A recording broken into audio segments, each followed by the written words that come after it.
Bonsoir à tous et à toutes. On va démarrer notre cours qu'on avait déjà démarré sur le Rav Dessler à propos du choix. Parce qu'en fait, il faut bien comprendre que la vie est faite de choix. Oui, c'est-à-dire qu'on va devoir... on a une balance, oui, qui est claire. Et il y a deux tendances. Une qui n'est pas forcément bonne et une qui est meilleure. Et donc, il faut toujours être en capacité intellectuelle, émotionnelle, connaissance, de faire le bon choix. Ouais. Et donc, ici, et donc c'est l'essentiel. En fait, en gros, si vous voulez, comment on pourrait expliquer ça? En fait, personne n'a choisi de vivre.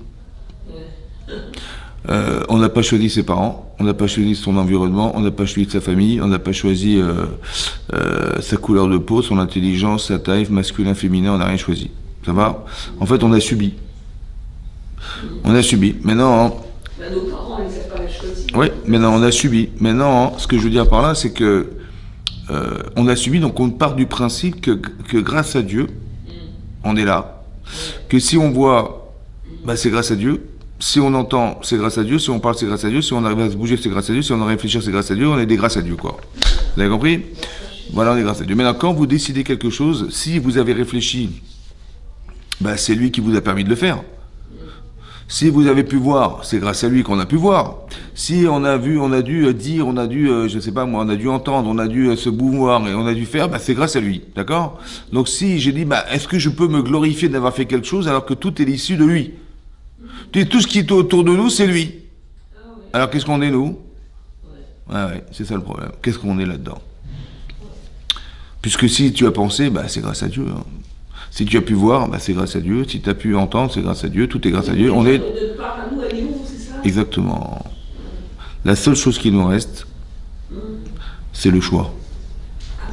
Qu'est-ce que tu fais de toi? On t'a donné des yeux, on t'a donné des oreilles, on t'a donné un cerveau, on t'a donné la faculté à te déplacer, à réfléchir. Qu'est-ce que tu fais de tout ça? C'est le choix qui est déterminant. Ouais, c'est ça le cours. Et donc c'est ça le cours en fait, c'est d'expliquer que tout ce qui nous reste, c'est de faire un choix. Et c'est ça le sujet. Ça va, vous avez compris? Maintenant, Midbar Lanou, donc il explique le Rav Dessler, Midbar Lanou Mikolze, chez Zechiotav, chez la dame, que les mérites d'une personne, Enan Mizvot Amasim Tovim, chez Nitraner Baem. C'est clair que on a été éduqués, on nous a appris à faire Shabbat, on a mis la kippa, on a mis les robes qu'il fallait pour être sniout, je sais pas, moi, on nous a appris le Kret Shema, on nous a appris à faire des brachot, on a appris tout ça. Maintenant, c'est du chinour, c'est-à-dire qu'on a été éduqués. Maintenant, est-ce qu'on a choisi de faire la mitzvah? Ou bien, c'est éducatif. Ouais, là, chez Bechirota va tovot levad, qui colle un cher nitraner bo, c'est quoi de chinour? Parce que j'enregistre. C'est quoi le choix? Ouais. Si c'est un choix imposé, parce que nos parents nous ont éduqués, eux, ils ont fait une mitzvah de nous éduquer. Mais nous, quand on a décidé, on a fait parce qu'on nous a dit de faire. Mais est-ce que c'est un choix? C'est ça la question. Donc, ça s'est fait par le fait qu'on nous a appris à faire Shabbat, on nous a appris à respecter Hachem, on nous a appris à croire en Dieu, on nous a appris. Mais c'est pas forcément un choix personnel, c'est un choix qui a été entre guillemets imposé par notre éducation. Qu'est-ce que c'est de nous éduquer? C'est un apprentissage à vivre, un apprentissage à exercer quelque chose de sa vie. Maintenant, à Sachar Alea Magia le Mitranrim, en fait, à qui revient le salaire? Ceux qui nous ont éduqués. Si on est à un niveau spirituel, un niveau religieux, on leur doit à eux. Mais on n'a rien fait pour l'être. Et donc, c'est-à-dire que le salaire, il revient à qui? À ceux qui nous ont éduqués. Maintenant, quel salaire on peut avoir d'avoir été capable de répéter quelque chose qu'on nous a demandé de faire?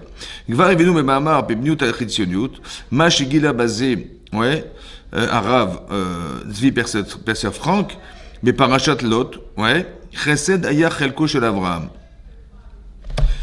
On nous dit qu'Avraham Avinu, sa qualité essentielle, c'est le Chesed. Il était tellement impressionnant dans la faculté qu'il avait de faire l'hospitalité, parce que je ne sais pas vous imaginer que cet homme, il a fait la Brit Mila. il avait 3 jours de Brit Mila, c'était très douloureux. Et on lui a rajouté la chaleur, et c'était accablant. Et quand on lui dit, dis-moi, tu veux encore recevoir des gens? Il dit oui, malgré la douleur et la chaleur. Ça veut dire qu'il avait une volonté de faire. Et donc, tous ceux qui le voyaient, Itrale Bechesed, ouais, Bemisirut Nefesh Nora, vous voyez qu'il a donné sa vie pour recevoir des gens pour faire du chesed.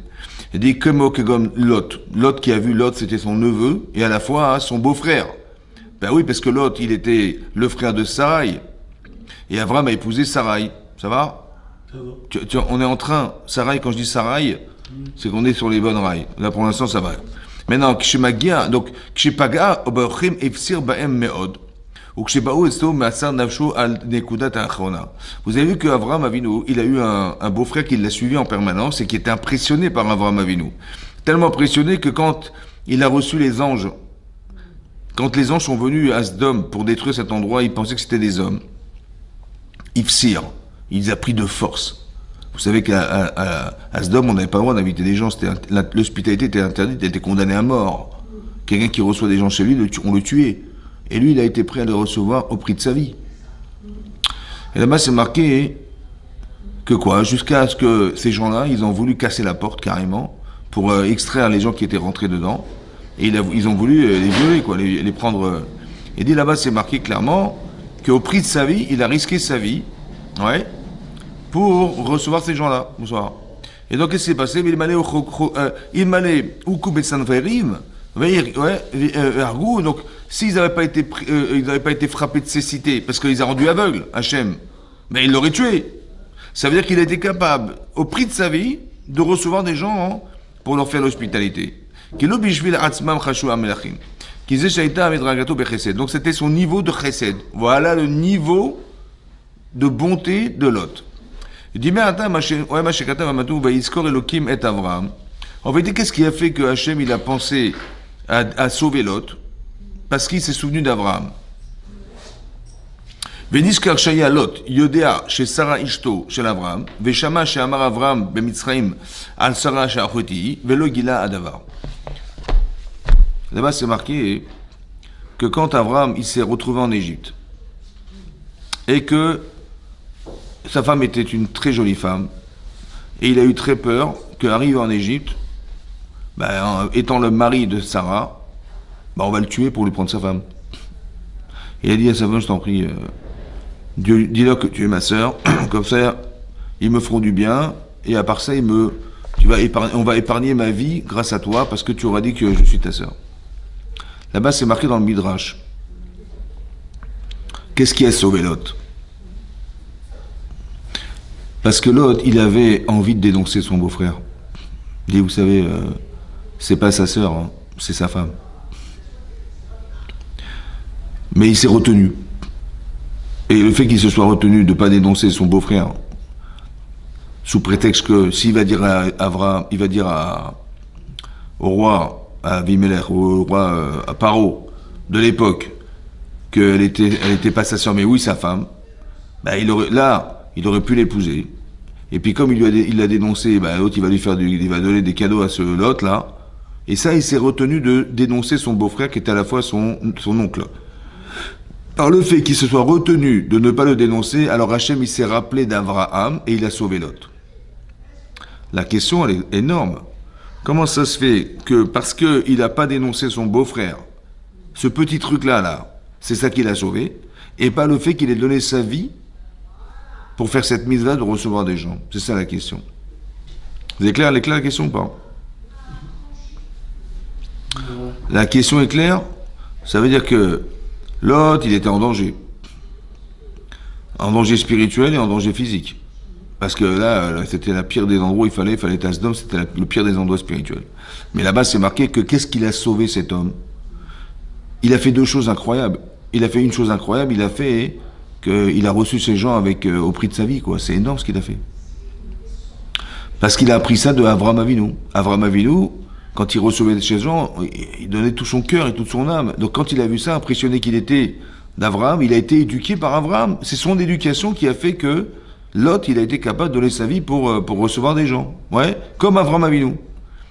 Mais c'est pas ça qui l'a sauvé. C'est pas cette mitzvah qui l'a sauvé. C'est quoi qui l'a sauvé? c'est qu'il a pas eu, il a eu un Yetzer Hara de dénoncer son oncle. Lequel Yetzer Hara il avait? Bah, de dire que, vous savez, il vous a dit que c'est sa sœur, mais c'est sa femme. Et donc on aurait tué Abraham, et Pharaon, il aurait épousé la Sarai. Et puis voilà, puis après on dit, ah bah Mazel Tov, grâce à toi, j'ai pu épouser cette femme, merci beaucoup de m'avoir dit que il n'a pas fait. Et ben c'est ça qui l'a sauvé, le fait de ne pas l'avoir dénoncé. Comment c'est possible que de ne pas avoir dénoncé Abraham, c'est plus fort que d'avoir donné sa vie pour faire l'hospitalité. C'est ça la question. Il dit comme ça. On voit ici la chose incroyable. Ouais, et là, il dit comme ça. Il dit, Mikan, la Madou, d'ici on apprend, Shekol Mashemagi ala Adam, allié des Chinour, que tout ce qu'une personne fait parce que c'est le produit de son éducation, Afilu adkede miserut nefesh, même jusqu'à donner sa vie parce que c'est son éducation, il a été éduqué comme ça, l'autre, ouais, par son oncle Abraham. Enam, Madrega Adam Amitit. Ça n'est pas le vrai niveau de la personne. Umaï Madregato, c'est quoi son vrai niveau? Son vrai niveau, Ma Shemit Gaber al Yitzro Bedavar Shelolamad. Que quoi? Que, en fait, il a fait un effort. Il a fait un choix. Lequel? De dire, j'aurais tellement aimé le dénoncer, mais je ne l'ai pas dénoncé. Ça, c'est un choix, ça. Ça, c'est lui, ça. Par contre, ce qu'il a fait, je veux dire que quand il a reçu les invités, bien que c'était extraordinaire ce qu'il a fait, mais ça fait partie de l'apprentissage de sa vie. C'est pas un choix, ça. Donc c'est très important que vous compreniez une chose. Ce qui est gratifiant, ce qui est la véritable identité d'une personne, c'est pas ce qu'elle a reçu en éducation. C'est pas elle la vraie personne. La vraie personne, c'est qu'est-ce que tu fais comme choix de ta vie. Ça va? Ça, c'est toi. Par contre, ce que tu robotises, ou ce que tu répètes, ou ce que tu reformalises, parce qu'on t'a appris à faire ça, à faire ça, à faire ça, tu répètes des actes. On va dire que c'est plus quelque part, entre guillemets, singer des choses, que d'exister. Funt ou là? Funt? Vous avez compris? C'est très intéressant ce qui est marqué là. C'est-à-dire qu'on a une preuve dans la Torah que le fait d'avoir éduqué, c'est de nous donner les moyens. Mais est-ce que tu as décidé? Non. C'est ce qu'on t'a enseigné. Mais tout ce que tu as décidé, c'est autre chose. Là, c'est toi. Ça va? Ça veut dire que le niveau en vérité de l'autre, il n'est pas fonction de ce que tu as vu là-bas. Asdom, là, quand il a reçu les invités, c'est pas lui, ça. C'est son éducation. Ce qu'il est vraiment, c'est quand il a choisi. Vous avez compris? Voilà. Et donc, c'est comme ça qu'on mesure l'identité des personnes. Vinerov ne Adam, la grande majorité des gens, im gam chinucho les mitzvot les maasim tovim, même si on les a éduqués d'en faire des mitzvot et de faire de bonnes actions dans leur vie, ya'asu mitzvot anashim elubada. En fait, on les fait par mécanisme. On peut mettre les tefillin parce qu'il faut les mettre, on fait la prière parce qu'il faut prier, on met la kippa, on fait la berkat Amazon, en fait, on est habitué. Ça va? Veimken, en ajbochou mekaper srambiri, en vérité, Hachem, il peut pas occulter le fait qu'on a fait une mitzvah. Bon. Vegam be'ad ze ishulam lahem. Il va donner un salaire pour les mitzvot qu'on a faites parce qu'on n'a pas fait d'avera. Mais quel niveau de mitzvah c'est cela? Ça va? Aval mikom akom kilen madrigot. Le niveau, parce que vous savez que dans la façon d'être, il y a une échelle. Et sur cette échelle, il y a des échelons. À quel niveau tu te situes, toi? Ouais.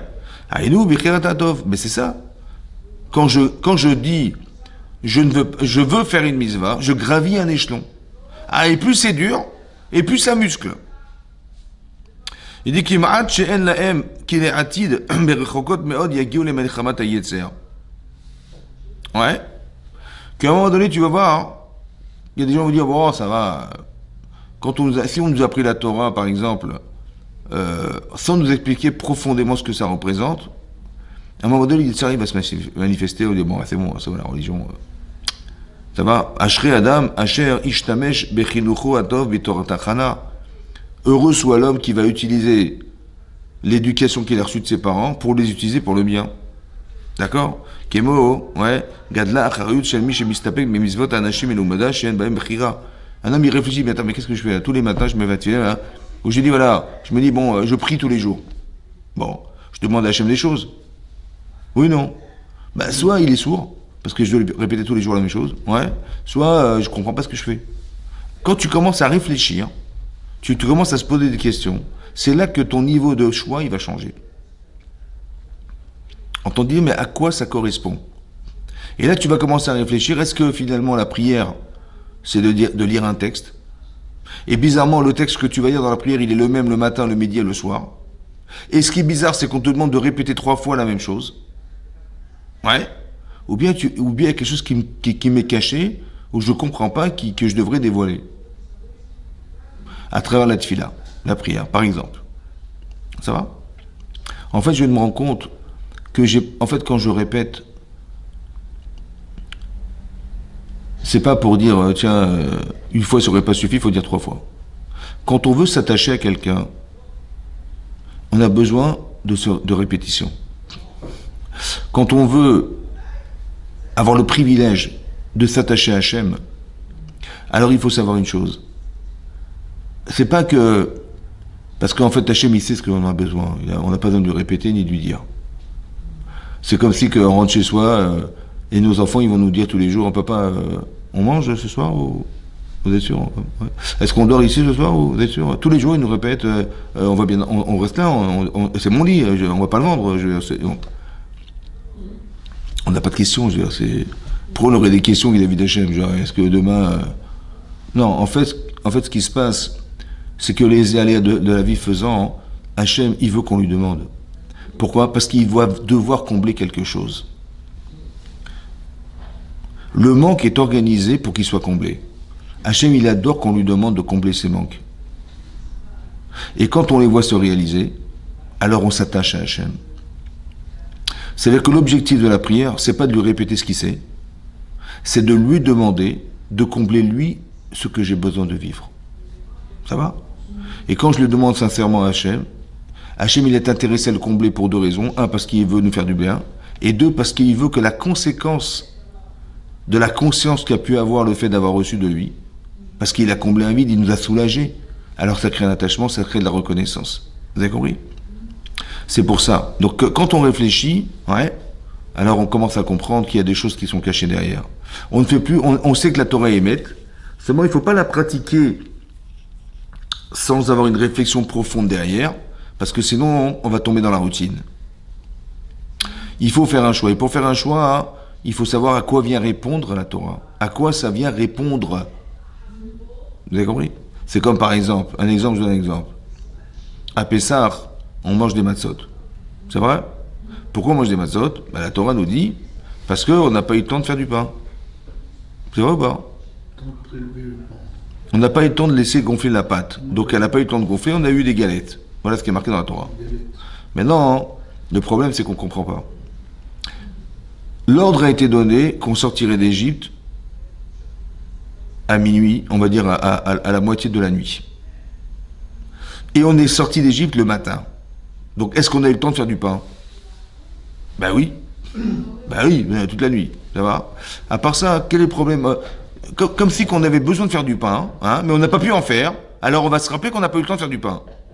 C'est une mise ça. Hein? Le type à sa femme, il dit à sa femme, dis-moi, elles sont où les chalotes? Comment? Les chalotes. Ben, j'ai pas eu le temps de les faire. Ah bon, t'as pas eu le temps de faire? Bon, bah, on va s'en rappeler tous les ans, on va répéter qu'on n'a pas eu le temps de faire des chalotes. C'est mitzvah, ça? Bon. À part ça, les mitzvot, elles existaient avant la création du monde. Puisque la Torah est écrite, elle existait avant la création du monde. Or, si la mitzvah de manger des matzot le soir de Pessah, elle existait avant la création du monde. Donc elle existait avant l'histoire du monde. Donc qu'est-ce que signifie le fait de manger des matzot en souvenir de l'histoire? Mais non, puisque l'histoire, ça a été organisé après qu'on ait eu la mitzvah. La mitzvah, elle existait déjà avant. Donc elle ne peut pas être le souvenir de quelque chose qui va se passer après. Vous comprenez le français? À part ça, c'est marqué dans la Torah que quand Abraham il a reçu pour la première fois les anges, c'était Pessah. Et ils ont mangé des matzot. Là, c'est marqué aussi clairement dans la Torah, Rashi nous ramène, que l'autre, quand il a reçu les anges, il leur a donné des matzot à le manger. Mais est-ce que l'autre, il est sorti d'Égypte? Ben non. Est-ce que son père est sorti d'Égypte non plus? Est-ce qu'Abraham est sorti d'Égypte non plus? Donc pourquoi ils ont mangé des matzot alors que quoi? Ils n'ont jamais vécu la sortie d'Égypte, eux. Donc ça peut pas être le souvenir de la sortie d'Égypte, alors comment ça marche? Vous avez compris qu'on n'a rien compris? Quand tu approfondis, tu te rends compte qu'il y a autre chose. C'est quoi de ne pas avoir le temps de gonfler? La pâte, elle n'a pas eu le temps de gonfler. C'est quoi cette histoire de temps de gonfler? Qu'est-ce que c'est que la matzah? Qu'est-ce que c'est que le chametz? Il faut s'interroger, ça va? On sait ce que c'est la matzah. Mais le problème, c'est que la pâte qui a dû ne pas être malaxée pendant 18 minutes, elle devient du chametz. Mais c'est la même pâte.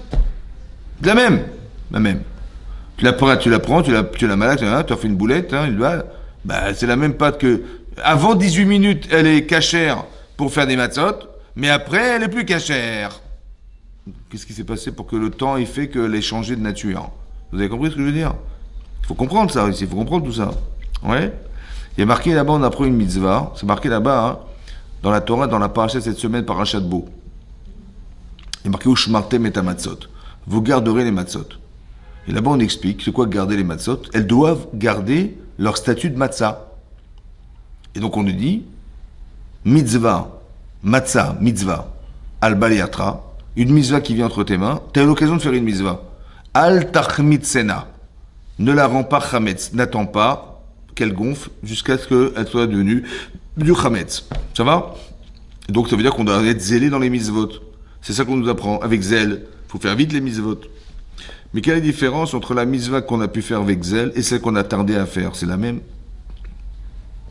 La différence, c'est qu'on l'a fait vite. C'est bon? Maintenant, est-ce que de la faire vite, c'est un plus?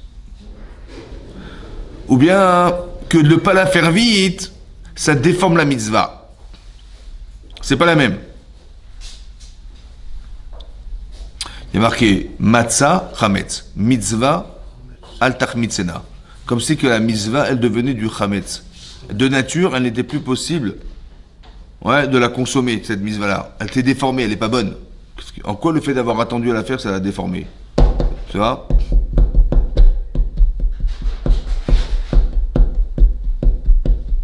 Ah, c'est comme ça. Si la pâte qu'on a tardé à faire gonfler, au lieu de la fabriquer tout de suite, on a attendu,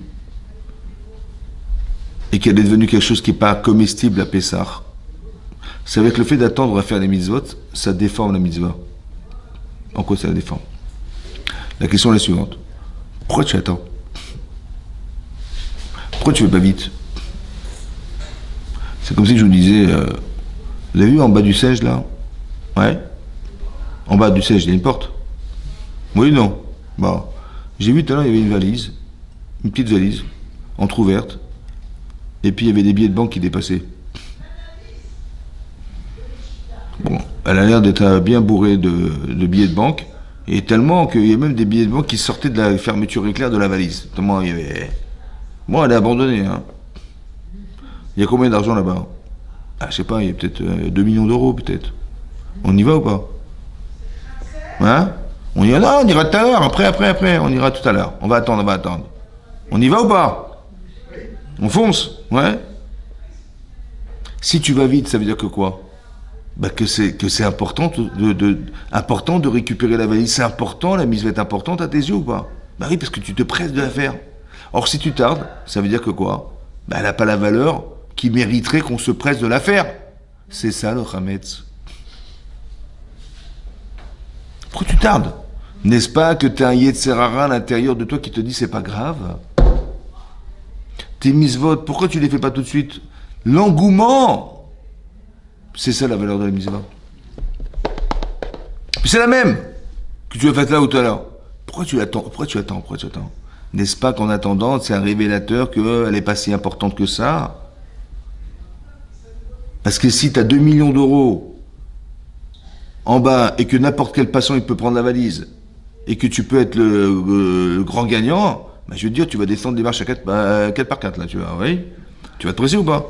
Mais pourquoi tu te presses? Bah parce que 2 millions d'euros, ça vaut quelque chose quand même, c'est de l'argent. Hein. Mais la mitzvah, elle vaut plus que 2 millions d'euros. Pourquoi tu n'es pas pressé? Parce qu'en vérité, pour toi, elle vaut moins que 2 millions. Elle vaut moins que l'effort que tu vas fournir de devoir la faire vite. Vous avez compris ça? C'est que quand tu approfondis la Torah, hein, tu comprends des choses. Mais c'est ça de faire un choix. Maintenant, j'ai compris pourquoi c'est important de faire des mitzvot. Ben oui, ce choix, il n'est pas le même que si on m'a dit, mange des matzot. Vous avez compris? Ça veut dire que si on nous apprend à faire des gestes, parce que l'éducation, c'est dire, c'est apprendre à faire des gestes. Alors, tu vas faire des gestes, mais c'est pas toi. C'est ce que tu singes. On veut pas singer, on veut choisir. C'est pour ça qu'il explique comme ça. Il dit comme ça. Anashim elomadim shembaim bechira. Donc en vérité, on n'a pas choisi. Quand on a été éduqué dans sa vie, on n'a pas choisi. C'est un choix qui nous a été imposé. Oui. Ki gadol onesh bitul Torah bikol ha'averot. Oui. Ou que mosh katavnu beze shenu ose asmu bechar batov. Shou kadem etc. Alors, vekasher yarbe adam aye kacha Torah ou mitzvot. Kol elet yena asiot bebchira betor milchemet hayetzer. Ça veut dire comme ça. Écoutez-moi bien. Quand est-ce que tu vas commencer à grandir dans les mitzvot? Lorsque le Yetzirah va se manifester. Je fais ou je fais pas? Je me lève ou je me lève pas? Ouais. Je réfléchis ou je réfléchis pas? Dès l'instant où tu as le choix de faire ou de ne pas faire, de dire ou ne pas dire, de voir ou ne pas voir, c'est là que ton salaire il va démarrer. C'est clair ou pas? Le point d'ancrage du Yetzirah, c'est là que ta vie démarre. Avant, il n'y a pas d'enjeu, il n'y a pas d'enjeu.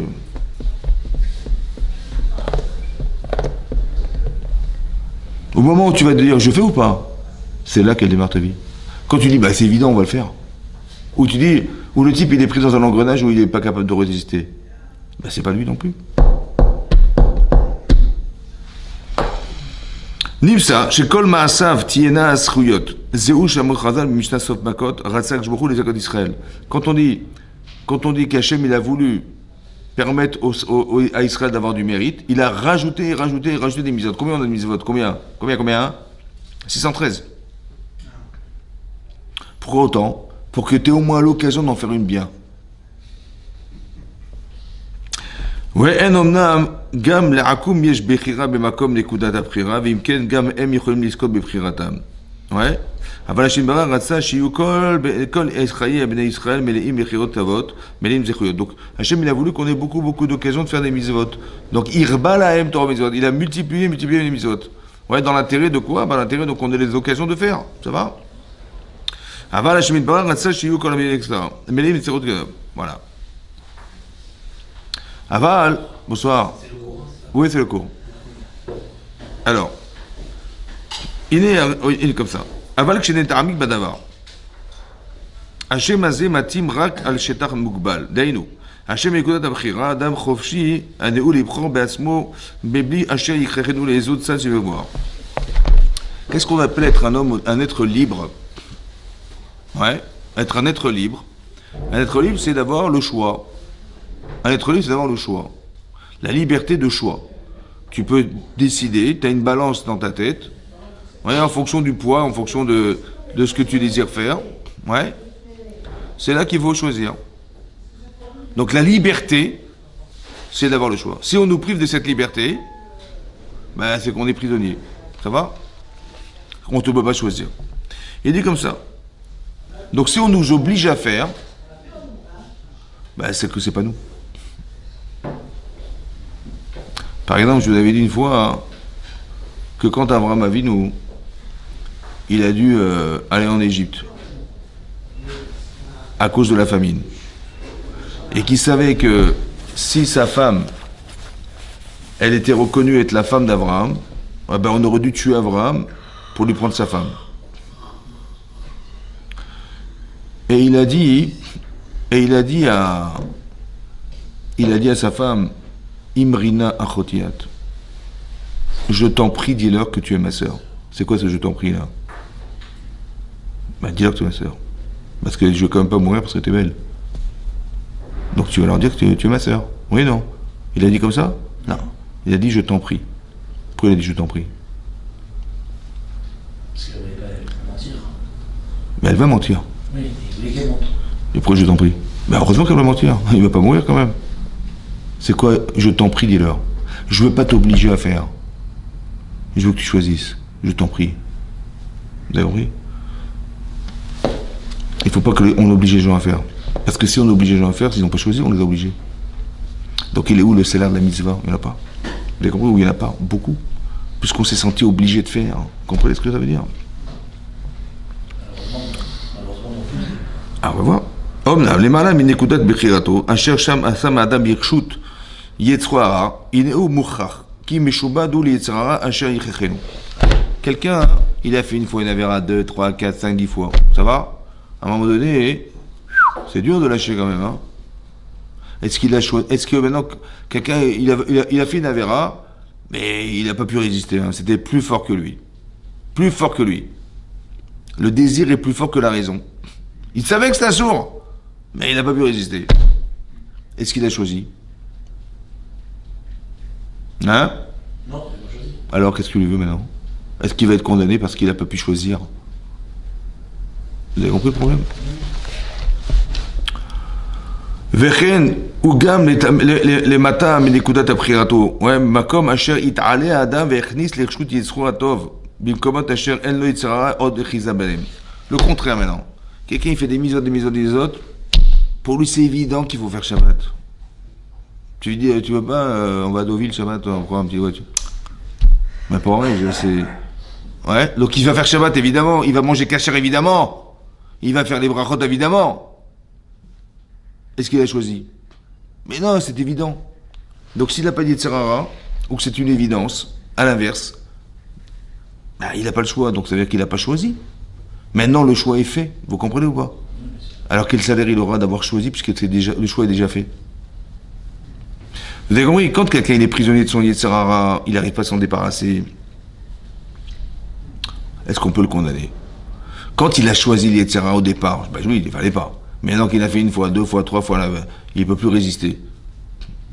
Comme la Gemara dit dans Sota, elle dit En Adam Chote, Elamken Nichne Sabo, Ruach Shtut.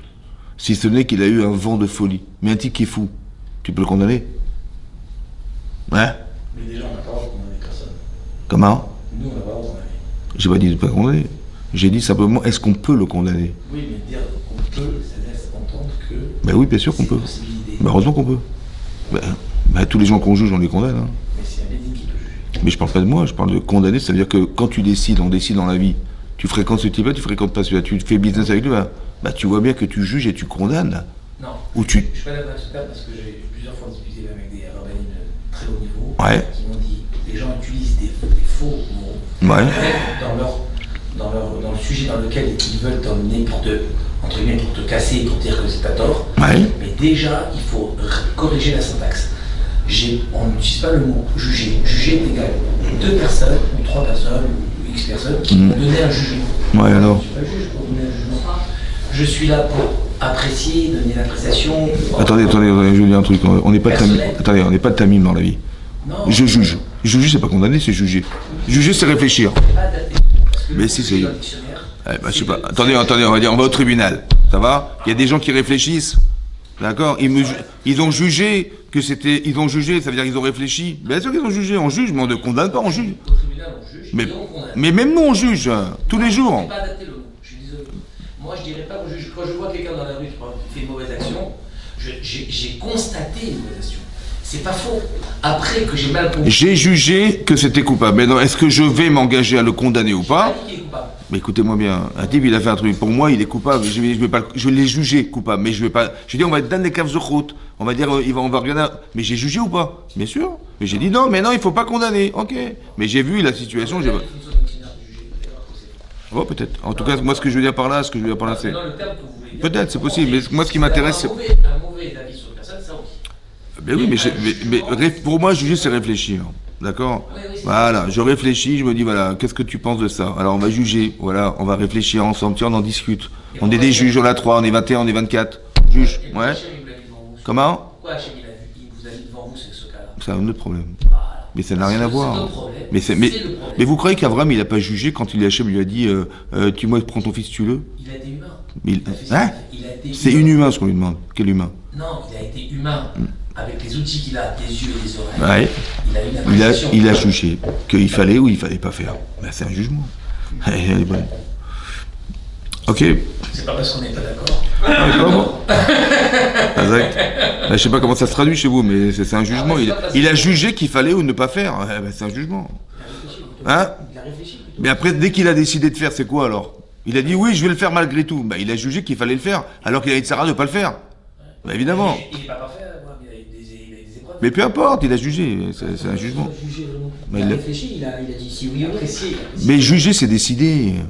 Il a jugé que c'était oui, il fallait faire. Et il a décidé. Il a fait. Voilà, il va Ben, il a tranché qu'il fallait faire. Ben, c'est un jugement. C'est avoir une impact sur Bon, j'ai compris, on va pas discuter parce que c'est enregistré.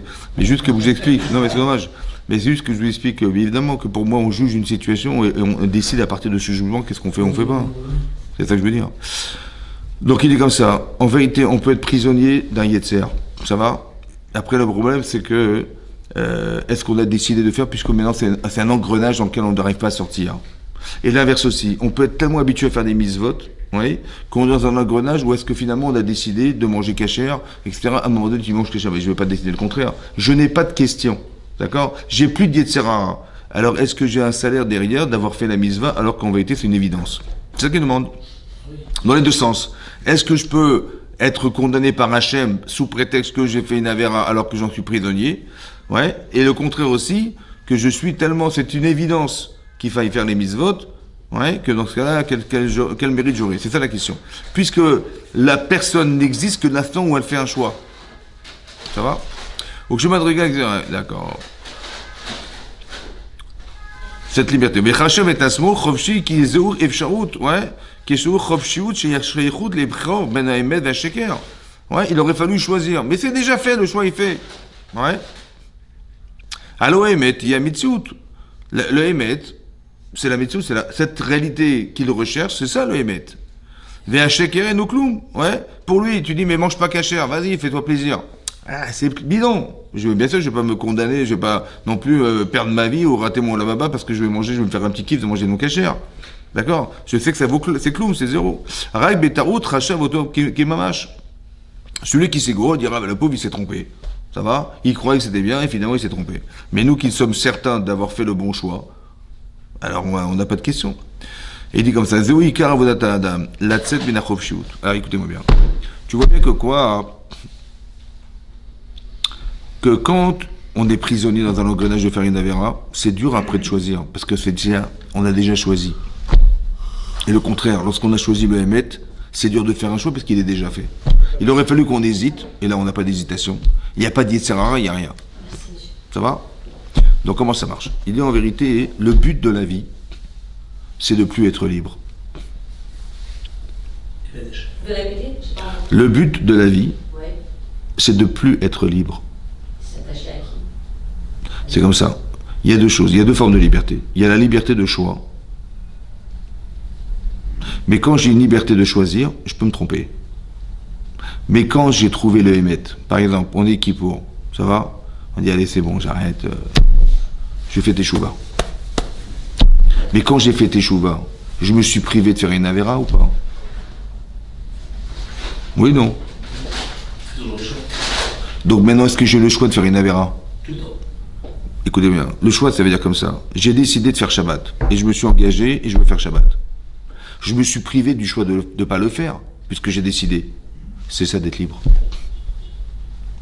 C'est de plus avoir le choix de faire l'avera. C'est pas de l'avoir. Vous comprenez? Tu es libre maintenant, parce que tu as trouvé le Hémet. La liberté, c'est un état d'être. Donc, quand je dis, ah, je fais pas, mince, ça veut dire qu'il y a un problème, parce que j'hésite. Donc j'ai la possibilité, je n'ai pas la liberté de trouver la vérité, puisque je peux penser que je suis tenté, qu'est-ce que je fais? Je le fais, je le fais pas. Donc c'est quoi le but? Le but, c'est de ne plus avoir le choix. C'est-à-dire que maintenant que tu as choisi, c'est comme tu dis, maintenant, il y a deux routes. Bon, tu sais pas laquelle amène à la ville ou au désert. Bon, tu tentes, tu dis, bon allez, on va à droite. Maintenant tu vas à droite. Et tu marches, tu vois que du sable. Oh là là, où est la ville? Je vois que du sable. Donc j'ai dit, c'est bon, j'ai compris, je rebrousse chemin et je me mets à la croisée des chemins, là où j'étais au départ. Quelqu'un me dit, vous savez où se trouve la ville et où se trouve la route? N'allez pas à droite, c'est le désert. J'ai dit, mais, donc, maintenant que je suis heureux de savoir que c'est pas la bonne route, et je suis heureux de pouvoir indiquer aux gens que la mauvaise route, le désert, c'était à droite. Tu dis, mais tu t'es privé du choix de dire, de choisir est-ce que c'est la droite ou la gauche. Mais c'est heureusement que j'ai trouvé que c'est pas la droite. Parce que maintenant, c'était dangereux d'aller à droite, vous avez compris ou pas? Donc ça veut dire que maintenant, je suis libre. Ma liberté, c'est de savoir que mon vrai chemin, c'était d'aller à gauche, c'est là-bas que je vais vivre. Mais là-bas, je ne vais pas vivre, vous avez compris ou pas?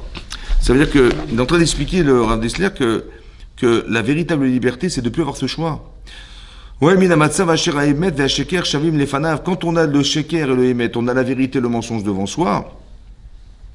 Et le sheker bilvavo it avodato it barach vechiyuva lasi al aolaze a mitzvah ena et la xerot. Donc tu vas dire que quand maintenant j'ai pris sur moi de m'engager à faire la mitzvah. J'avais l'occasion de pas ou de oui faire, mais j'ai jamais dit écoute, faut faire Shabbat. Je dis, comment je vais faire maintenant? Et si je n'ouvre pas ma boutique, comment je vais m'en sortir? J'ai un Yetzira parce que j'ai un prêt-à-porter, les gens ils viennent Shabbat, comment je vais faire? Bah, soit tu es ami que ça marchera sans Shabbat, soit change de métier. Ça va? Mais ça veut dire que tu vas devoir choisir. Mais tu as choisi le Hémet. C'est de faire Shabbat. Tu prends sur toi une Xéra, un décret d'Hachem. C'est ça d'être rêvé d'Hachem. C'est d'accepter que c'est ça qu'il fallait faire. Ça va? Maintenant, il y a encore un autre niveau. Omnam yesh madriga od gvoa misé. Dainu. Chez Yakir Kolkar, chez Hara Sheker, il ressort tellement que le mal c'est un mensonge. Parce qu'en fait, la proposition qui est faite, tu dis ouais, c'est tentant quand même. En réalité, il faut que je me dise dans ce qui est tentant, c'est faux. Et quand je me suis mis dans la tête que c'était faux, et que c'est pas une réalité, parce que c'est ce que j'imagine. Par exemple, je donne un exemple. On est devant le mont Sinaï. Ça va? On est le 17 Tammuz. C'est l'heure à laquelle, le jour et l'heure à laquelle Moshe doit descendre du mont Sinaï. Il a dit 40 jours plus tard, ok, donc c'est aujourd'hui, il va descendre. Il est monté le 7 Sivan, donc il va descendre le 17 Tammuz, 40 jours après, c'est ça? Ouais. Donc il va pas tarder. On attend. Voilà, il est arrivé, voilà, il a dit dans 6 heures. Il a dit, pardon, à le 40e jour, voilà, c'est l'heure, il va descendre, voilà, dans quelques minutes, on va recevoir la Torah. Bon, on attend, il s'est passé 1 heure, il est toujours pas descendu. Bochesh Moshe Laredet, il a tardé à descendre. Ça fait 2 heures. 2 heures, ça fait quand même 3 heures. 4 heures. Ça commence à être long, là. 5 heures. 6 heures. Waouh, ils ont paniqué. Ouais. Il est marqué dans Rashi là-bas, hein, que le Satan, il leur a montré le linceul de Moshe Rabbeinu flottant dans l'air. Ils ont dit, il est mort. C'est bon? Depuis quand les gens qui arrivent en retard, ils sont forcément morts? On attend le plombier. Ben, il n'est pas arrivé, là, il a du retard. Il est mort, c'est sûr qu'il est mort, le plombier, il n'est pas arrivé. Depuis quand les gens ils sont arrivés en retard, ils meurent? Je sais pas. D'où ça leur a appris d'imaginer qu'il est mort? Hein? En fait, ils ont cru, pourquoi? Parce que quand on tient aux gens que le seul homme qui peut descendre la Torah sur terre, c'était Moshe Rabbeinu, et que personne ne sera en capacité de le faire, alors on a peur. C'est comme quelqu'un, il attend ses enfants, qui arrivent toujours à 16h30 de l'école, ça fait 6 mois qu'ils arrivent à 16h30, et il est 16h30. Bon, ben, ça fait 6 mois qu'ils vont sonner, là. Ils vont sonner. Non, ils ne sonnent pas. 16h45. Un quart d'heure de retard. Ils n'ont toujours pas sonné à la porte. 17h. 17h. Ils n'ont toujours pas descendu. Ouais. 17h, ils sont toujours pas là. Comment vous vous sentez? 18h. 1h30 de retard. Wow, ils n'ont pas de téléphone, rien. À quoi on pense? Accident. Ils ont été écrasés, ils ont été kidnappés. Pourquoi? Parce que quand on tient aux gens, on a peur pour eux. Ça va? C'est pour ça que... Mais non, est-ce qu'ils sont morts ou pas? Ben non, c'est ce que j'imagine. Mon voisin, il m'a dit, vous inquiétez pas, ils vont arriver, vous inquiétez pas. Mais nous, on pense qu'ils sont... C'est du shaker. Vous avez compris? Tu dis, mais pourtant, c'est bien réel, on a bien peur. Attendez, je rêve pas. Ce que tu t'imagines, c'est un mensonge. Tu dis, mais c'est la réalité. Cette réalité, elle est fausse. C'est ce que tu crois. Mais c'est pas ça. Et qu'est-ce que t'en sais? Vous avez compris pas? Ça veut dire que dès l'instant où tu es dans une interprétation qui paraît même logique, c'est pas forcément la réalité. Pourquoi? Parce que la réalité, c'est le émet. Et le émet, tu sais pas. C'est possible que tu aies raison, c'est possible que tu aies tort. Vous avez compris pas? La preuve, c'est que Aaron, il a essayé de quoi? De tarder au maximum le temps que Moshe il descende. Il a demandé de l'or à vos enfants, à vos femmes, etc. Donc lui savait que le émet, c'était qu'il n'était pas mort. Vous avez compris? Mais ne crois pas que ce que tu imagines, c'est la vérité. C'est ce que tu interprètes en pensant que c'est vrai. C'est vrai. C'est possible que ça soit vrai, mais c'est pas forcément émet. Vous avez compris? C'est pas forcément juste. La seule chose qui est juste, c'est ce qu'on peut vérifier étant une véracité en soi. C'est ça la réalité.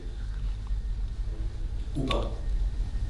La vérité, ça veut dire que la vérité, c'est qu'il est descendu, finalement il n'était pas mort. Donc c'est ça la vérité. Et bien c'est ça la réalité. Et tout ce que j'ai imaginé, ben c'était faux. Et pourtant j'ai cru que c'était vrai. Et je cru que c'était la réalité. Mais non, c'est pas ce que tu es vrai, c'est ce que tu crois. La vérité, c'est pas quelque chose qu'on peut vérifier. Comment? La vérité, c'est pas toujours quelque Non, je parle dans la mitzvot. Voilà. Donc je dis, on s'imagine, on s'est imaginé que Yosef, il s'est pris pour le roi d'Israël. En fait, c'était le roi d'Égypte. On s'est imaginé que, vous avez compris? Mais à chaque fois qu'on est dans une interprétation, faire attention. Parce que tu dis, mais comment tu penses ça? Tu interprètes. Ah. Il faut prendre des distances parce que c'est pas forcément parce que c'est logique que c'est juste. Ça va? Donc c'est marqué comme ça. Ici, il est marqué comme ça. Il y a encore un autre niveau. Ça veut dire que quand tu as atteint un niveau de vérité que tu acceptes, parce que tu dis, voilà, maintenant il faut faire Shabbat, Hachem, je sais pas moi, il faut faire Birkat Amazon tous les jours, quand tu manges du pain, il faut faire les brachot, j'accepte. Ouais. Donc je dis, avant je ne faisais pas, maintenant j'ai accepté sur moi, grâce à Dieu, j'ai fait ce choix. Maintenant tu me demandes de revenir en arrière, je peux pas. Mais d'un côté, pourquoi? Parce que tu as choisi d'être dans le Hémet. Tu as choisi la bonne route. Tant mieux, c'est super. Il y a encore un autre niveau que celui-là. Lequel? Donc il dit intellectuellement, ou de façon, par croyance évidente, j'ai fait ce choix. Il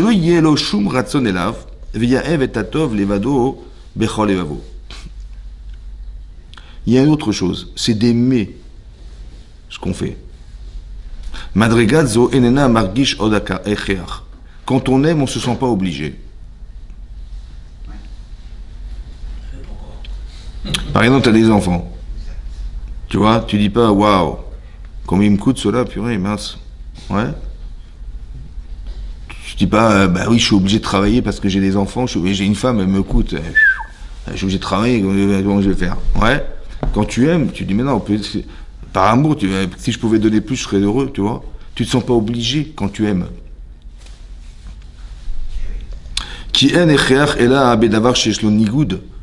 Quand quelque chose, tu dis, bon, il y a quelque chose qui s'oppose à ça, je dis, bon, je suis obligé, comment je vais faire? Mais parce qu'il y a une opposition qu'on se sent obligé de faire.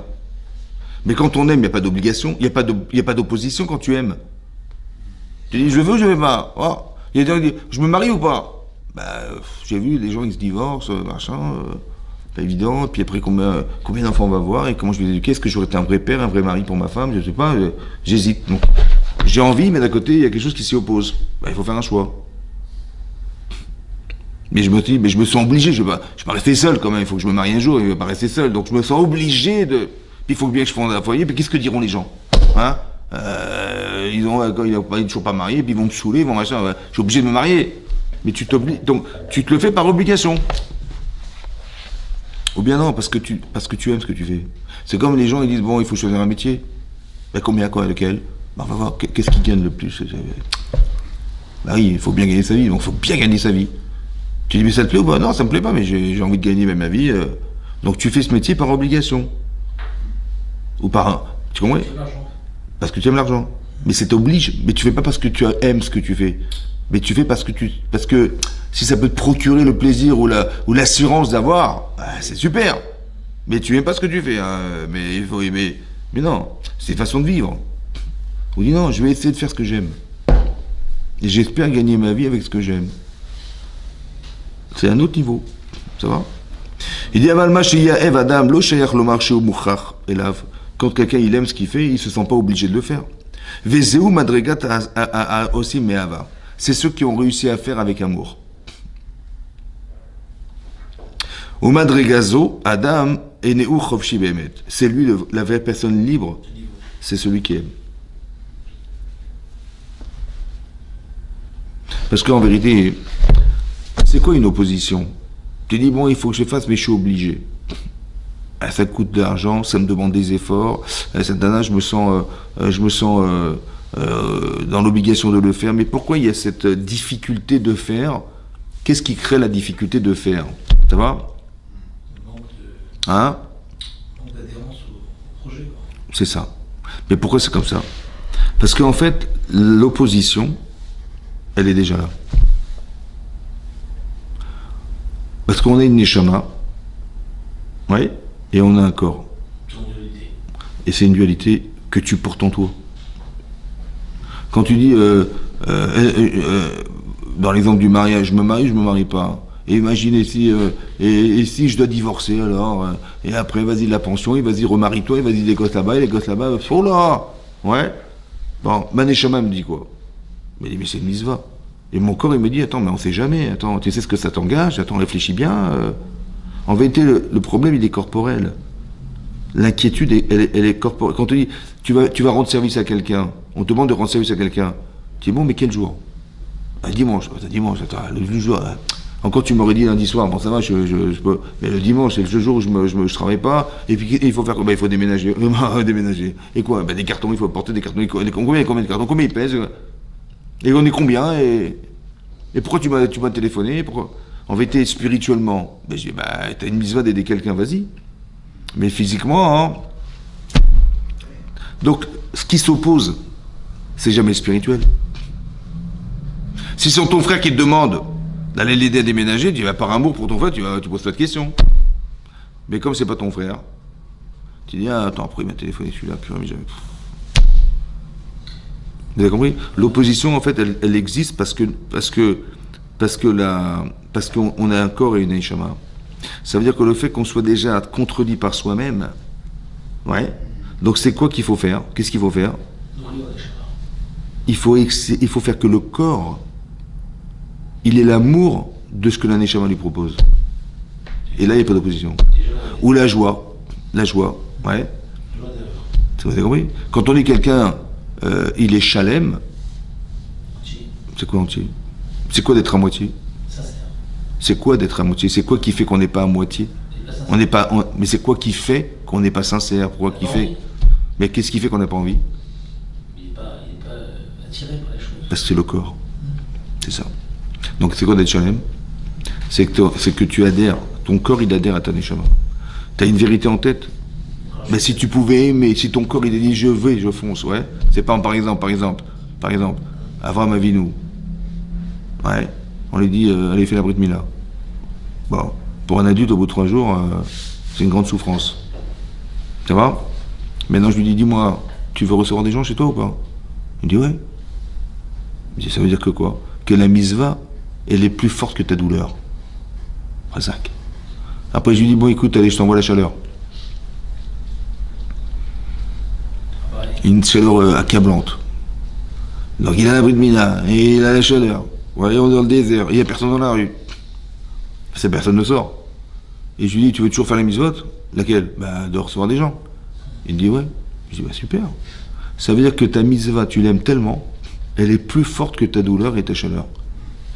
T'as compris? Mais ça veut dire que tu as l'amour dans la mitzvah. T'as compris? Rien ne t'arrête, quoi. Mais parce qu'il arrive à la hava. Il est tellement heureux de faire ça que c'est plus fort que la douleur et la chaleur. Vous avez compris? C'est comme... Oui. Il y a quelque chose qui va peut-être vous interpeller. Il y a dans le corps, il y a la neshama, et il y a le corps qui est la matérialité. Quand le corps, il va se nourrir de la matérialité, il empêche la neshama d'avoir le dessus. La Neshama, elle se nourrit d'écouter la Torah, de faire des louanges, de dire la prière, de ne pas voir les choses qu'il ne faut pas voir, de ne pas entendre ce qu'il ne faut pas, elle se renforce, elle a le dessus sur le corps. C'est pour ça que quelqu'un qui est très très religieux, s'il a eu même une journée ou une heure où le corps il a pris des vitamines sur la Neshama, il se fait avoir.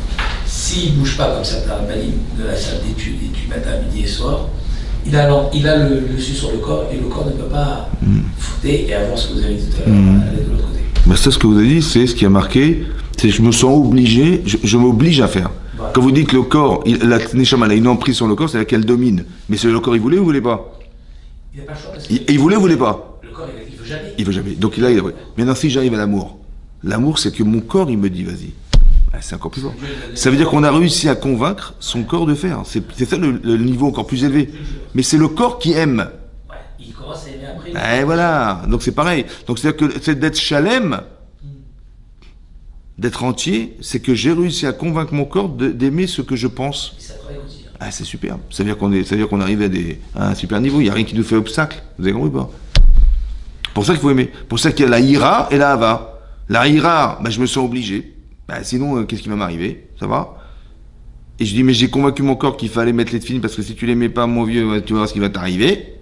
Et d'un côté, je dis, mais non, mais j'aime les mitzvot. J'ai envie de me retrouver avec Hachem. J'ai envie de me retrouver à faire des mitzvot. Vous avez compris? Et mon corps, il a tellement ressenti ça. Ouais. Comme l'amour d'Hachem. Un type qui était mourant. Ça va? Et on lui dit, il vous reste 2 semaines, hein, monsieur. Tu es comme un fou et tout. Et il va voir un grand tzaddik, et il lui fait une bracha, et il lui certifie qu'il va vivre. Et il s'en sort. Il dit, mais vous savez, il dit, vous mettez des tefilines? Il fait non. Vous faites Shabbat? Il fait non. Et vous mangez kasher? Il fait non. Il dit comme ça, si tu me garantis que tu vas faire Shabbat, tu vas manger kasher, et je te garantis que tu vas vivre. Pardon, tu peux vivre. Et le type, il va dire, ok, j'accepte. Ouais. Et il a accepté. Et après, on a fait des radios, il n'y avait plus rien. Pardon, Les types, il va arriver à une avat Hashem énorme. Vous avez compris? Il va voir que finalement, c'était ça le Hémet. Le contraste, il est tellement énorme entre ce qu'il avait cru dans sa vie et ce qu'il a constaté aujourd'hui. Le contraste, il est tellement énorme que le type, il peut que aimer Hashem. Vous avez compris ce que je veux dire? Mais c'est ce contraste-là il a failli disparaître. Et s'il s'est rendu compte que le fait d'adhérer, ça l'a remis dans la position de celui qui vit, il va aimer celui qui lui a procuré ce bonheur. Vous avez compris pas? Dans ce manque-là, cet attachement-là, il est corporel, puisqu'il a failli disparaître. Il est corporel. C'est ça qui a permis d'accéder à ça. Ouais. Et c'est marrant, si vous avez pris des exemples de choses de Madame Avakol. Dès que c'est Madame Avakol, ça change tout parce que soi-même, on n'est déjà pas sûr de faire l'auteur. On ne voit jamais les gens dire à quelqu'un, tu respectes tes parents, Ouais. la moitié de la terre, elle ne respecte pas. Ouais. Surtout aujourd'hui. Personne ne va dire à quelqu'un, tu voles pas, alors que la moitié de la terre, elle vole. Surtout aujourd'hui. Ouais, les aéroports surtout, ouais. Ouais. Et quelqu'un, tu convoites la femme d'autrui, personne ne va en parler parce que tout le monde, la moitié de la terre le fait. C'est-à-dire qu'on va vers des choses qui sont entre guillemets que nous on a acquis, alors on va voir chez l'autre. Mais les choses que nous on ne sait pas sur les acquis, ou bien qui sont aussi importantes que la com, puisque tu ne jureras pas envers son nom, c'est en face de vol. Bien sûr. Parce que celui qui vole, il est capable de jurer sur le nom de Hachem, parce qu'il n'a pas scrupule. Et donc c'est vraiment ce que vous dites, parce que moi j'essaie de convaincre quelqu'un de faire tchouba. Mais au lieu de le prendre sur cet axe-là, je vais plus prendre l'axe sur lequel il est fort, ou bien il truc. Ça va valoriser. Et il m'a dit, moi les religieux, je peux pas me voir, ils sont tous des voleurs, tous des trucs, ça. Alors je lui dis, donne-moi 3 jours, je te réponds. Et j'ai réfléchi, j'ai demandé la réponse. Je lui ai dit, si tu es malade du cancer de ton enfant, est-ce que tu irais voir le plus grand procès du monde qui frappe ses parents, qui vole, qui trompe sa femme? Est-ce que tu irais le voir pour sauver ta vie? Il m'a dit oui. Je lui ai dit, Hachem, il est comme ça. Hachem, chaque juif, il le considère comme le meilleur cancérologue du monde et qu'il en a besoin. Mais c'est nous qui disons, entre guillemets, on n'en a pas besoin. Mais si tu réfléchis comme Hachem, tu ne vas plus juger l'autre comme tu le juges. Parce que c'est toujours lié à soi-même. Il suffit que tu as un intérêt, le moindre intérêt, le plus petit, pour que la personne aille bien. Bien sûr. Il faut s'habituer à voir le bon côté des gens et pas le. C'est très dur. Mais c'est bien sûr. Formaté comme ça. Ouais, mais pourquoi on n'est pas formaté comme ça? Mais c'est plus que la société. Parce qu'en fait, depuis qu'on est né, on râle. Voilà. Comme l'Égypte. On râle depuis qu'on est né. Bah oui, parce que toutes les 3 heures, il faut manger. Et maman, je sais pas ce qu'elle fout, elle dort encore, là. Ouais, il faut qu'elle se réveille. Ouais. En fait, on est les victimes, quoi. Donc on va râler jusqu'à quel âge on va râler? Bah, la bar mitzvah, et après, voilà, on va râler jusqu'à 20 ans, quoi. Ouais. Ça veut dire que ça fait 20 ans qu'on râle. Et maintenant qu'on commence à avoir conscience, non, on se dit maintenant il faut penser bien. Mais attends, mais t'as 20 ans de passé de râleur. Quand je te demande, tiens, parle-moi de celui-là, ben, je vais te faire une paracha sur les critiques. Après, je dis, dis-moi du bien. Dis-moi, attends, laisse-moi réfléchir. Du bien, laisse-moi réfléchir. Quel bien, j'arrive pas à trouver. J'ai du mal à trouver. Ouais. Mais c'est normal, parce que t'as râlé toute ta vie. T'as toujours été critique, t'as pas été voir, t'as pas eu de pitié de ta mère, t'as pas eu de pitié de qui que ce soit, t'as pas dit la pauvre. Bah oui, donc ça veut dire qu'on n'a jamais été habitué à réfléchir comme ça. C'est-à-dire que c'est pour ça qu'on dit le Yetzer Hara, il est né le jour, il s'est investi le jour de notre naissance. Yetzer Hara, ça veut dire on est égoïste, on se fiche des gens, machin, c'est normal. Donc il faut contrebalancer ça, c'est ça la Avodat Hashem. Il faut contrebalancer toutes ces années dans lesquelles on a été égoïste, ouais, on a pensé qu'à soi, on a été râleur, etc., pour essayer de voir les kafrova, les kav tova, il faut voir kav zechut, il faut voir favorable. C'est une avoda qui est nécessaire, obligatoire, si on veut avoir une relation normale avec les gens. Il faut faire le contraire de ce qu'on a de nature été construit. Ouais. C'est ça que l'Agma dit dans Hérouvine, elle dit qu'il y avait une marloquette, une discussion entre Beth Shammai et Beth Hillel. Il y avait 2 écoles, Beth Shammai et Beth Hillel. Ils se sont posés la question de savoir, est-ce que ça valait le coup de créer le monde, de créer l'homme? Ouais. Beth Shammai, il a dit non. L'école de Shammai, ils ont dit non, ça valait pas le coup. Et Beth Shammai, il a dit oui. Après, ils ont discuté pendant 2 ans et demi. Ouais. Ils ont finalement conclu que ça valait pas le coup. Ça valait pas le coup. Maintenant qu'on l'a créé, qu'est-ce qu'on fait? Alors, il faut pêche, mais mèche. Ça veut dire il faut pêche, il faut rechercher. Et il faut pêche, il faut palper. Il faut rechercher ce qui nous fait freiner dans la vie. Pêche, c'est rechercher. Et mèche, c'est palpe ce que tu fais dans ta vie. Ça va, ça a de la consistance. Ouais. Et là, c'est comme ça qu'on avance. Mais comment ils ont pu conclure que ça valait pas le coup? Quelle était la question déjà de base? Bah, si Dieu l'a créé l'homme, c'est que ça valait le coup, non? C'est quoi la question? Ça va? En fait, la question, le Marshall explique là-bas, il dit comme ça. Vu la situation, c'est-à-dire, il y a 613 mitzvot, de façon mathématique. Tu as 613 mitzvot. Dans les 613 mitzvot, tu as les positives et les négatives. Mais il y a plus d'avera que de mitzvah. Il y a plus de fautes possibles, parce qu'il y a 365 fautes possibles et 248 possibles mitzvot positives. Alors, la probabilité de faire une mitzvah, elle est plus faible que celle de faire une avera. À part ça, on a Yetzera Tov et Yetzera Hara. Bon, le jour de tes 13 ans, ou de tes 12 ans, ton Yetzera, il a 12 ans. Et ton Yetzera Tov, il a un jour. Le combat, il n'est pas très légitime et très légal. Ouais? Oui, non? Et ton envie de faire une avera, elle est plus forte que de faire une mitzvah ou le contraire? La avera plus forte. Donc, dans cet état-là, où la probabilité est la plus grande de faire une avera, et le désir il est plus avera, alors ça vaut le coup, pas? Je dis, dans ce cas-là, ça vaut pas le coup. C'est ça qu'il a dit. C'est-à-dire qu'Hachem, il a fait exprès de nous mettre dans cette situation-là, où il y a plus une tendance naturelle à faire une avera, pourquoi? Parce qu'il faut que tu muscles le Hémet. Il y a la pesanteur, il faut soulever au-dessus, ça va? Et si tu veux que ton muscle il soit bien bondé, bien fort, ben, il faut soulever. Et plus c'est lourd, et plus c'est dur, et plus tu te muscles, et plus tu es fort. Ça va? C'est ça en vérité. Hachem, il a fait. On a conclu que ça valait pas le coup. Maintenant que c'est comme ça, la question c'était savoir dans quelle situation dans laquelle on se trouve, ça valait le coup ou pas? C'était ça la question. Dans la situation qui est la nôtre, est-ce que ça valait le coup de créer le monde? Ça veut dire, est-ce que, dans quel état on nous a placés, on nous a parachutés pour dire, voilà, maintenant tu vas te débrouiller maintenant. Mais la tendance, elle est plus négative. C'est-à-dire que si tu fais rien, tu coules. Tu as compris? Oui, surtout que l'homme, comment on appelle ça? Il a libre arbitre, donc forcément. Mais il faut savoir que la liberté, elle est plus tendance à couler que le contraire. C'est ça la tendance. Tu vois que si naturellement tu fais rien, la nature tu la laisses, elle est envahie par les herbes sauvages. C'est pareil. La réalité est comme ça, si tu fais pas d'effort, tu vas pas bêcher ton truc et tu vas pas enlever les herbes sauvages, ben, tu laisses faire, ben, tu verras que le Yitzhari va prendre une emprise. C'est comme ça les Chazal expliquaient. En fait, Raven expliquait que c'est comme si tu devais monter une boule de pierre sur une montagne. Ça va? Alors, tu vas porter la pierre, tu vas la soulever, tu vas la faire rouler, tu vas la faire rouler. Tu t'arrêtes, la pesanteur, tu vas couler, tu vas reculer. Donc il faut tout le temps être en effort, quoi. C'est tout le temps ça, parce que dès que tu stagnes, la pesanteur faisant, ton Yitzhara, il va revenir à la surface et tu vas devoir retomber. Il faut tout le temps faire un effort. Ça veut dire que la situation, elle est pas linéaire. C'est pas 50-50. Tu dis, ben, il faut avoir du 1. On t'a donné le choix. Bon, 50-50. 50-50, tu aurais choisi. Mais sur 75-25, t'as 75-25, c'est-à-dire que t'as plus tendance à penser qu'il valait mieux faire la Vera que la mitzvah. Vous avez compris? Ta tendance, elle est plus dans ça. Donc il va falloir faire un choix qui est plus compliqué. C'est pour ça qu'on étudie la Torah. 1, pour comprendre. Et 2, pour se donner des convictions. Et la conviction faisant, la stimulation, elle va pouvoir contrebalancer, le désir va contrebalancer. Et quand tu auras choisi une fois, tu seras satisfait de ce choix.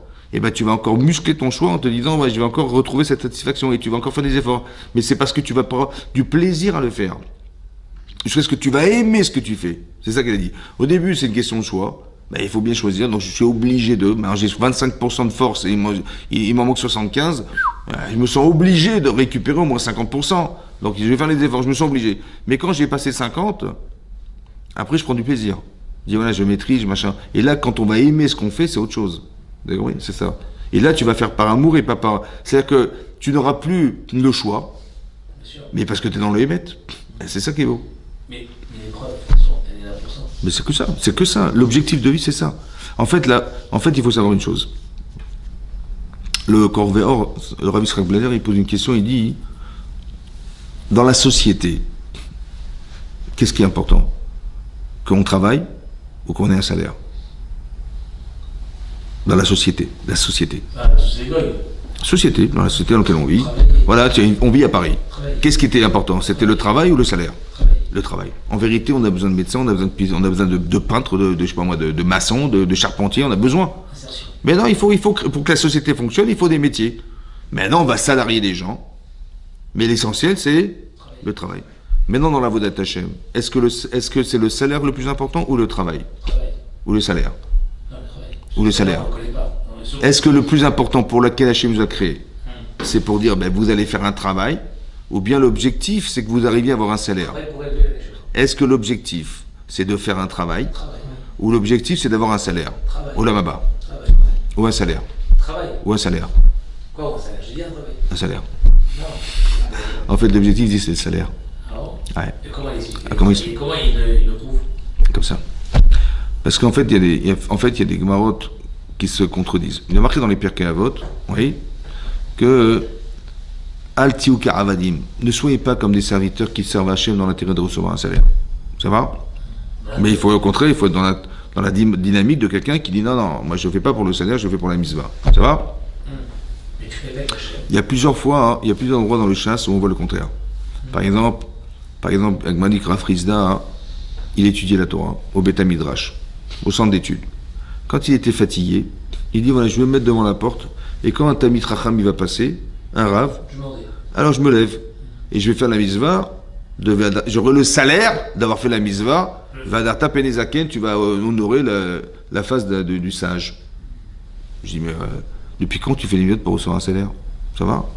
C'est marqué dans la Gemara dans Vodazar d'Afudzaïn, la Gemara dit là-bas, qu'il y avait deux Tamid Chamim, ils ont dit, viens, on va passer devant une Avodazara là-bas, une maison d'Avodazara, on va étudier la Torah, comme ça on n'a pas été de rentrer là-bas, et on aura le salaire de ne pas avoir fait la Vera. Mais depuis quand tu fais des mitzvot dans l'intérêt de recevoir un salaire? La Gemara dans Sota, d'Afud Gimel, a dit là-bas, que Moshe Rabbeinu, il a prié pour rentrer en Eretz Israël. 515 filotes. Hachem lui dit, tu veux le salaire? Parce que là, il m'a dit, quand tu vois qu'il est rentré pour aller à la sur le plage, sable fin. Non, il voulait faire les mitzvot qui sont cruot baretz. Il voulait faire du maaser, le yovel, la shmita, je sais pas moi, toutes les mitzvot qui sont suspendues à la terre d'Israël, que tu peux venir pas faire ailleurs. C'est ça qu'il voulait faire lui. Il dit, voilà, je suis dans le désert, mais là-bas en Israël, je vais faire des mitzvot que je peux pas faire nulle part ailleurs. Ben voilà, laisse-moi les faire. Il dit, non, c'est bon. Il dit, tu veux le salaire? Je te le donne. Voilà ce qu'il a dit, marqué dans la Gemara. Depuis quand, Abraham? Depuis quand? Comme si que Hachem, il avait compris qu'il voulait faire ça pour le salaire. Mais depuis quand il voulait faire pour le salaire? Ouais. Comme ça, il est marqué dans la Gemara. C'est bizarre. Alors, il explique comme ça. Quand on est obligé de faire une mitzvah,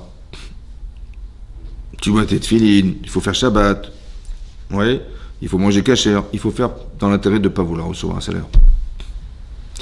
Par contre, quand tu n'es pas obligé de le faire, tu n'es pas obligé de passer devant une avodazara. T'es pas obligé de te lever, de t'arrêter d'étudier pour te lever devant les gens qui sont devant le truc. T'es pas obligé de rentrer en Eretz Israël. Parce que Dieu, il veut pas. Dans ce cas-là, tu dois demander le salaire. Parce que c'est l'essentiel. Dans ce monde-là, dans le monde futur. Ah, moi, je pensais qu'on parlait du monde ici, c'est pour ça que j'ai dit. Non, le salaire du monde futur. J'ai dit là-bas. L'objectif, c'est d'avoir le plus grand là-bas du possible. L'objectif de vie, c'est d'avoir le plus grand là-bas possible. Pour ça qu'Hachem y fait des épreuves, pour qu'on ait le mérite d'avoir choisi le Sahara. Vous avez compris ou pas? Il explique là-bas, le Coran vert, il dit là-bas, hein, il dit, il faut pas faire dans l'intention de recevoir un salaire dans les mitzvot. C'est vrai? Il dit, mais quand tu reçois un salaire, quand même, c'est motivant, quand même. Par exemple, c'est marqué, l'Agma dans Kiddushin a dit là-bas, l'Agma, il est marloquette, mais l'Agma a dit, Rabbi Shimon, il pense que Sachar Behayalma Lika, Sachar, le salaire, dans ce monde, il n'y a pas. C'est-à-dire, tu peux pas réclamer, tu dis, voilà, j'ai mis mes tefilines, fais-moi gagner beaucoup d'argent. Ça, pour les parents et le lit. Bon, il y a des misotes, mais c'est l'usufruit. Mais le capital de la mise, on ne peut pas la recevoir dans ce monde-ci. Et c'est la lacha. Ça va? Le capital, on ne peut pas recevoir. Mais non. Mais non, pourquoi? Oui, alors tous les gens expliquent que, en fait, Hachem, il sait pas qu'il veut pas donner, c'est qu'il peut pas donner. C'est quand tu fais une mitzvah, comme ça il dit le Rav Israël Salanter, ouais, tu pourrais imaginer tous les habitants de la terre, depuis la création du monde jusqu'à la fin des temps, tout ce qu'ils ont eu comme plaisir dans ce monde, la richesse, les machins, tout ce que tu peux imaginer, désirer, ça suffit pas pour payer une mitzvah. Ça va? Sachar, Behayalma, Lika. Le salaire dans ce monde, il n'y a pas. Ça veut dire qu'on ne peut pas payer, c'est pas monnayable. C'est pas monnayable. Le ravisseur, il dit, comme tu vois, tu as une locomotive et tu as des trains avec des wagons, des wagons, des wagons, des wagons. Et dans tous les wagons, ils sont bourrés des clés de tous les coffres de la Banque de France. Ça va? Et tu ouvres la porte du truc et tu reçois les clés sur la tête avant il y a des clés. Tu vois? Et tu vois des wagons, ça s'arrête jamais, ça s'arrête jamais. Ça ne peut pas payer une mitzvah, ça. Maintenant, si un type, on lui dit, écoutez, je vous engage, ouais, je vous emploie, j'ai besoin d'un travail, je vais vous employer, vous allez simplement, vous allez remplir une enveloppe, vous allez mettre un timbre, si vous n'êtes pas timbré, hein, je parle bien, mettez un timbre, et vous mettez le nom, le prénom, l'adresse, le département et la ville, et je vous donne 250 milliards d'euros par mois. Si vous faites des fautes d'orthographe, j'en aurai 50 millions d'euros. Hein. Si vous venez en retard, j'en aurai 200 millions. D'accord? Mais vous allez gagner 250 milliards d'euros par mois. Bon, ça va, t'es motivé ou pas? Motivé ou pas? Tu veux. Maintenant, quand tu fais une mitzvah, tu gagnes plus ou moins que 250 milliards? Plus. Alors pourquoi on n'est pas motivé? Parce que c'est une question d'émouna. Donc qu'est-ce qu'il faudrait faire pour se motiver? Dis-moi tout de suite, ça. Ah non, à la fin du mois. Il n'y a pas. Alors? Il n'y a pas. Alors? Si un type dit, tu viens demain matin à la synagogue à 7h du matin, 7h du matin, ben c'est trop tôt. Allez, je te donne 3000 euros, tu viens ou pas? 3000 euros? Je dors devant la synagogue. Mais je dis, mais la prière vaut plus que 3000 euros. Pourquoi quand je t'ai dit 3000 euros, tu me dis, ah, je viens tout de suite. Et quand je t'ai dit, viens, tu m'as dit non. En vérité, c'est pourquoi? Parce que tu n'as pas valorisé la mitzvah. Parce que tu as besoin d'argent tout de suite. Alors, tu sais ce que tu vas faire? Tu vas t'imaginer que quand tu vas faire la mitzvah, là, tu vois les wagons, là. Les wagons. Des billets de banque, mais c'est... Imagine-toi. Ça va? Maintenant, quand tu aurais fait ce travail, et que on te dit, mitzvah Talmud Torah, le gars lui dit, tu dis un mot, le Chafetz Chaim il dit un mot, non le gars, Mevilna, il dit un mot d'étude de la Torah, c'est mitzvah Talmud Torah. Combien tu peux dire de mots à la minute? Le Chafetz Chaim il a dit 200. Ça veut dire, tu peux dire 3 mots par seconde. Maintenant, chaque mitzvah Talmud Torah, Keneged Kulam, elle est équivalente à toutes les mitzvot. Ça veut dire que si tu fais une mitzvah Talmud Torah, un mot, c'est 613. Donc une minute, c'est 200 fois 613. Et 1 heure, ben c'est 60 fois 200 fois 613. Et chaque mitzvah, tu peux pas la payer dans ce monde. Tu vois le gros lot, bah. Maintenant, ce type, il te dit, tu viens au chiot ou pas ce soir? Il y a un film, il y a le PSG là, ce soir, qui va jouer au foot là. Tu vas ou pas? Ou tu fais le chiot? Ben, tu sais ce que tu perds, tu sais ce que tu gagnes. Donc il aurait fallu que tu veuilles le faire pour le salaire. Et la motivation, tu l'auras. Maintenant que tu l'as eu, c'est là que le père Kavot, il te dit, ne fais pas dans l'intention de... À un moment donné, tu dis, bon, c'est bon, je suis convaincu, entre le foot et la Torah, j'ai choisi. Maintenant que tu as choisi, c'est là que le père Kavot, il te dit, maintenant, il ne faut pas le faire dans l'intention de recevoir un salaire. Pas le contraire. Pas de dire, non, mais moi, les Shem Shamaï, mais en vérité, tu n'as aucune motivation. Tu sais même pas ce que tu gagnes. T'as compris pas? La motivation, elle est dans l'intérêt. Mais tu en as pas. Moi, je dis, ça dépend qui s'adresse. Si on s'adresse au corps, il va vouloir ici. Si on s'adresse à l'échappa, ça... Exactement. C'est pour ça que l'exemple que j'ai donné, c'est de savoir est-ce que tu sais remplir une adresse. C'est ça. Ça veut dire que vous avez compris, c'est ça. Il faut le faire dans l'intention de recevoir un salaire. Et tu vas voir que ta motivation elle est extraordinaire. Maintenant que tu l'as réussi à l'atteindre, ce niveau-là, là tu peux dire, bon, je lâche prise, c'est bon, moi j'ai pas besoin. Vous avez compris ça. Il faut de la motivation, il faut que... C'est ça faire un choix en fait. C'est d'arriver à motiver. La même manière que le Yetzer Hara, il s'amuse à nous fantasmer des choses interdites. Ouais. Il fait un boulot le Yetzer. Et ben fais la même chose à l'envers. À l'envers. Tu dis, moi je vais me motiver, je vais machin, je vais te cacher, je vais faire le plus possible de mitzvot de ma vie. Hein? Tu sais qu'en fait, ils ont fait ça. Ouais. Mais ça veut dire qu'il faut de la motivation. Il faut de l'intérêt. Il faut un intérêt. Il faut savoir qu'Hachem, il a besoin de nous aussi. Il faut être des tzadikim. Pourquoi? Parce que quand on n'est pas, hein, alors Hachem il essaie de nous corriger pour l'être. Et quand on l'est, il va nous utiliser pour l'histoire du monde. Hachem il a tout le temps utilisé des tzadikim dans ce monde pour faire que l'histoire elle s'est faite par eux. C'est par eux. Yosef il a eu du mal à devenir roi d'Égypte, mais quand il est venu en Égypte, il a servi Hachem. Abraham il est devenu cet homme, il a servi Hachem. Vous avez compris? Mais ça veut dire qu'Hachem il s'est servi d'Abraham. Pour que sa descendance, on puisse dire d'eux, voilà, nous on est des descendants d'Abraham. On est Rahmani, Bachani, Gomer Hazani, on a des midot, on a des qualités, mais on les a de qui? De ceux qui ont fait l'effort de les obtenir et ils nous ont transmis par héritage, etc., etc. Vous avez compris? Abraham, Israël, Yaakov, etc. Après les 12 Shvatim, après, etc., etc. Mais en vérité, tout ce qu'on fait, en vérité, ça nous sert et ça sert un projet divin. On ne sait pas ce qu'Hachem fait de nos mitzvot. Qu'est-ce qu'il fait dans l'histoire avec nos mitzvot? Vous avez vu? Il a utilisé Yosef pour que la promesse qu'il a faite à Abraham, elle puisse se réaliser. Donc il a utilisé Yosef, vous avez compris? C'est-à-dire qu'il y a un projet personnel. On doit chacun essayer de déterminer ce qu'on doit faire dans sa vie. Et après, comment Hachem il utilise ça, c'est son projet à lui, ça c'est... Mais on a tous un projet personnel et un projet divin. C'est ça qui va. Mais pour ça, il faut devenir des tzadikim. On n'a pas le choix. C'est-à-dire, quand je dis tzadikim, on a dit qu'on doit être soi-même. Et savoir qu'est-ce qu'on peut faire de nous. C'est ça aussi. Qu'est-ce que je peux faire pour Hachem? Et dans ces cas-là, ben évidemment qu'on va servir. Si tu dis, ben, je me sers d'Hachem ou je sers Hachem. Ah, c'est ça. Hein. Si je me sers de lui, ben, je vais me servir de ce qu'il a créé. Ou non, je dis, je vais servir Hachem à travers ce qu'il a créé. Vous avez compris, c'est différent. C'est ça qu'on espère, qu'on va tout avoir ce niveau-là. Mais ça, c'est une question de choix et c'est une question de perspective de vie. Qu'est-ce que tu veux faire de toi? C'est ça. Et pour penser qu'on va le servir, il faut qu'on ait des compétences. Alors si tu pouvais trouver tes compétences, on a chacun des compétences différentes, mais peu importe ce qu'on a, ça va toujours servir à quelque chose. Tu dis, mais moi, je suis pas... on s'en fout. Ce que tu es, tu l'as pas choisi. C'est ce qu'on t'a donné. Alors fais avec ça quelque chose. Vous avez compris? C'est juste la nerf. Chazak, messieurs, dames, Chazak, Obarouch, Chazak.